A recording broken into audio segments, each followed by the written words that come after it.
8 September 2024 ndadzoka manje muri yeZimbabwe. Ndine nyaya iri kunetsa panapa yanangoti ndingodarika nayo panapa ndingoti ga kutema ugariri kwemukwasha munyowani nekuti munozviziva kuti panapa kana tichinge tangova nenyaya tinonge tichingoda kuti vanhu mungoziva zvinenge zvichiitika. Saka nyaya iri panapa yakamira yakadai so pari kunzi Special Courts for Midlands Murder Cases.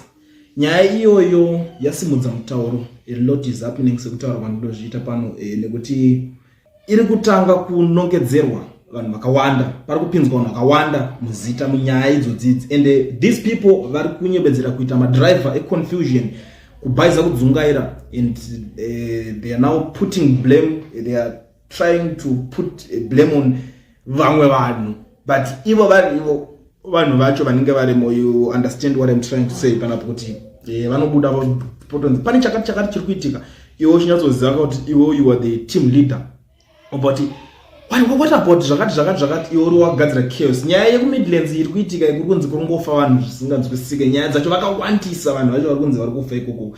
308 cases dzemurder dziri kunzi dziri kutaurwa ipapa. Now tiri kusangana naNick Mangwana ari kunyebedzera kudzungara ari kuti but why Midlands? The Sunday Mail reports that special courts have been set up in Gweru and Gokwe to dispose over 150 murder cases. The Midlands is said to be sitting on 308 cases. Why so many murders? 9. Don't nyaya iri panapa. 308 cases the murder dziri kutaurwa panapa, but these people vari kuita madrivers econfusion, vari kuda kutya kubvunza as if havasi kuziva zvinhu zvinenge zvichiitika. We all know what is happening, but it's just that zvimwe zvacho haungangotaure, but ma-team leader or ma-trouble causers vezvinhu zvese izvozvo vanenge vachizivikanwa kuti ndanani, but it's just that it's something chekuti havadi kuti hapana da kubuda achitora responsibility. But thank goodness maZimbabweans varipo to expose zvinhu zvakaita sezvizvi, because vanhu vari kubudisa nyaya idzodzo zvakanyanya vachiexpose this current regime, this cruel regime inenge ichiita zvinhu zvayo ichinyebedzera kudzungaira, but at the end of the day they can't even control vanhu ivavo because vari kubenefita pazvinhu zvakawanda. They are benefiting in terms of mari chaiyo, they are benefiting in terms of mavotes, even kutozotsvaga gang backup plan chaiyo vari kubenefita a lot. Now ndo pari kutaurwa nemumwe pakunzi don't be shocked Mkomaniki, Midlands is the home of machetes wielding lawless makorokoza under the control of you know who given the license to kill. Ndo imwe nyaya iripo panapo. Muri kunyebedzera kudzungaira kuita madrivers econfusion as if you don't know what is happening, as if you don't know what's going on. Ndo nyaya iri panapa. Muri kuziva zvikuitika, but muri kunyebedzera kupusa. Ndo nyaya iri kutaurwa nevanhu vanoti kuti no hakuna kunyebedzera kupengera mwari kuti it started in 2008 during operation makavhotera papi, then ngozi yakatopara in 2017. Ndo zvakutaurwa nevamwe kuti zvakatotanga kumashure makavhoterani papaji long sleeve, short sleeve, apa waichuza 1 2 3 this parts makainzwa nyaya iyoyo ya 2008. Mamwe wacho anga asitombori madramas, zvinhu zvekuti zvaiitika, and I don't know why government isina kuda kumboona kuti alright iyi yato hotspot area iyi. Why kusingawanzwe security? Why kusingawanzwe police? Why police inofanira kusvika yotovhura macamps yayo iko kwakawanda potoiswa police izvo zvitori serious chaizvo, because inzvimbo iri kuzikanwa kuti vanhu vari kukupera.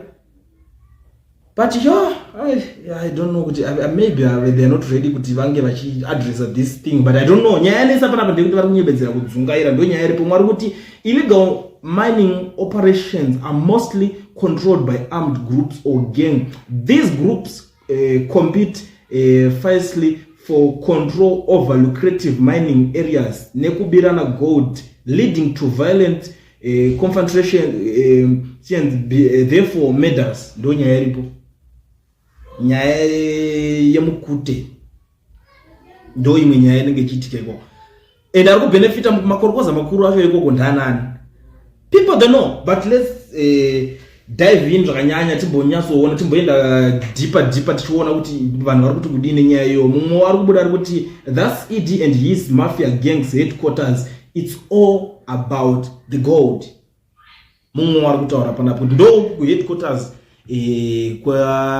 avo mutungamiriri weZANU-PF do headquarters yake iyoyo kwaanoonekera. I still remember kumadays G40 vachinetsana nevakomana vemuG40 zvakazonzi vice president Mukorokoza anodidi. I think you still remember zvinhu zvaitaurwa nevanhu veG40 madays vice president Mukorokoza anozodai ndo nyaya dzimwe dzaibuda izvo. Saka ndo bhesi ravo racho reikoko riri kutaurwa panapo nevamwe. Mwari kuti ko mukuru mangwana titaurireika nezve Makorokoza mukuru wavo ndiani. Mumwe ari kutaura kuti tell us kuti ndiani. Mwari kuti aiwa kwakawanda Makorokoza uku kudarika vanhu, ndosaka vachiita zvemagroup zvemagangs ndo nyaya dzacho dziripo idzo dzinenge dzichinetsa. Mumwe ari kuti obviously these are excess cases created by Makorokoza, mostly acting in the interest of powerful families. How are we going to ensure that these people are not going to work? Justice must be done for the victims. Special project needed to monitor. Donya imwe inenge iripo itari kubva kutaura panapo kunofanira kumboitwa something, but they are not ready. It seems like kubhaiza kudzungaira madrivers confusion. You know, saka poitwa sei nai why Midlands? Cause ukabvunza Midlands uri kubvunzani? Why Midlands? Uri kubvunzani? Uri kubvunza police? Uri kubvunza nzvimbo here just a place? Uri kubvunza ani chazoita kunge pamwe nzvimbo ndoiri kungouraya vanhu yega? Ivo vari vanhu vari kuuraya vanhu vamwe vanhu imomo. Ndo imwe nyaya yatiri kuona panapa inenge irikutaka kutonetsa panapa. Mumwe ari kuti the gang leader is known and hakuna anosungwa kana achibva mumba mavo, so no need to be surprised. Mukoma aikona kunyembedzera kudzungaira. Right, Midlands kune inonzi Al Shabab ya muda vakomana vemabhemba vanocheka misoro. Mutungamiri wavo muhombe wakatanga nayo ndiye ED akunzi ndiye akatanga neAl Shabab iyoyo. Uri kuona kwakwenda nenyaya yacho manje. Parikunzi yakatangwa naED batiko zvinezvi mukuru wacho muda ndo gang racho riripo. So I don't know why are they even asking kuti saka imimi why muri kuzonikira, because kana muchinga matanga something handiti I think it's very important kuti muzo kwanza kuisa security kutaura kuti imamwana tikuita mission dzekuuraya vanhu panapa kana dzekusiya vanhu vachiurayana panapa. Unofanira kungozvikwanisa kuita se controller. Saka uona nyaya dzacho pakutobatwa mamwe mazita ekuti even vamwe kana unzwi kochitaura zita rinobvanzi iwo why uri accuse like that. That's why uchiona even media haisitombori ready kutaura nezvenyaya idzodzo. But thank goodness nhasi vabuda Musaga vega ndo vavatanga kuoneswa nevanhu pasport inonzi mbudzi inodya payakasungirirwa imbwa inoroverwa painenge yatotadzira ipapo. Ndo zviri kuitika panapa. Vanhu vangoti muda kuzonyebera kuti journalist ningi ndiye ari kuzofamba achitaura achitukarira vanhu kana kuti achinyebera kuti ana ningi ndivanenge achiita zvakati. Achingopedza kutaura ndo vakatanga kuonesana naye ipapo, because it's something chekuti chinofanira kuti chinge chichitaurika, but ane simba rekuti akwanise kunotaura zvinhu izvozvo kuti azonoteererwa kana kuti azonodarika kune vakuru vacho vanenge vari koko. Ndo panenge pasina, ndo pane nyaya hombe iri kunyatsonetsa panapa. Mwari kuti the godfathers of violence are found in Midlands. My brother, just get into the street and they will identify no names. Pinda road Midlands kungosvika kuti ndanani kuno kwanoita basa rekuita zvichigenge zvekuuraya vanhu vari kunetsa ndanani kuno mazita munoanzwa. But you know Zimbabwe, unoziva mashandira anoita zvinhu muZimbabwe right now. Iwewe ngatitaure nechokwadi, imwe nyaya inenge ichiitika yekuti kuti kurambe kuchizonzi macases emedi asinganzwisisi. Ukatona vari kusungwa vanhu vekuti havanyazobata mara. Munhu anonyatsouri nemari chacho. Do you think kuti iwewe nestate ine mapurisa emuZimbabwe nemari yevanotambira iyaye shoma nzungu yemari iyaye vanganzi vabata munhu wekuti anobva ava-offered ndikukupa 5,000 izvi. Do you think kuti anomusunga munhu iwo chero vakava vari kana vavangani pava vari 4-5 ipapa? Do you think kuti vanonzi vatora munhu iye vandonomusunga? Ukatona munhu aritonzi aritosungwa chero akada kuti chakofa mari kubva abatwa vakomana vepolitics veopposition ukaona watonzi tatumwa nemukuru kuti tuve tikutore mukuru wedu. Ndo order yega yekuti aikwanise kunge ichikwanisa kunge ichizo batwa necorruption ichipiringishwa ichirohwa ndare necorruption mukati, kwete nyaya yekungoti yangoitikawo munharaunda mucommunity munhu ototaura kuti chaenda kutotiza panapa ndine mari yakati zvezvo. Do you think kuti mapurisa ane state yavanayo mari yekuti anogona kupiwa mari yekuti anogona kuishandira 5 years or 10 years achitoshanda zvitori serious, anogona kungoioff pa 1 minute kuti ungo chako chete kungonosvika uchidzokera uchita ndakumuona, and most of them atosvika kutanga kumunyebero. Saka une mari wanzwa kwadeso munhu obva angobuda obva ngoni, saka iwe wakutobuda wakadai so vamwe watoko escort kuti saka uri kubuda wakaenda nekuti ndoenda kwakati uri sharp ita wende obva abuda zvake oenda. Report izongonzi munhu apoya nhasi iye atonekana 5 days asvika.